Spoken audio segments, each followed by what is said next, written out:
Guys, for today's vlog, samahan nyo naman ako at paliguan naman natin si Dio. Bago nga natin siya paliguan, ay aayusin ulit natin siya. Nang talaga kapag tuyuin ng bebe mo, madaming sakit sa ulo.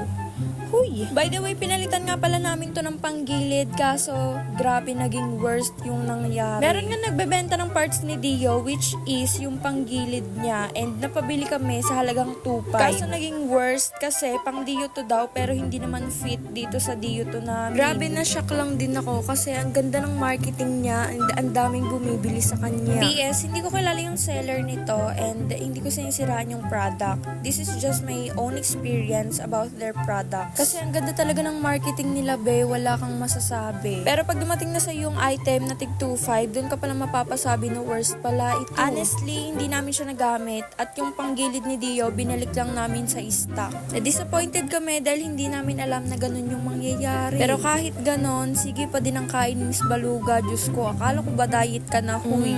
Arm, sarap yan eh.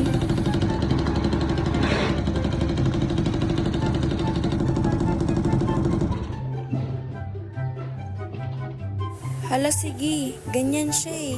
Iba mag-aayos ng motor niya, tapos siya sige lang ang kain. Tapos pag maganda na yung tunog at maganda na yung takbo, sige naman siya ang gamit. Naayos na nga kaya iti-testing naman natin si Dio.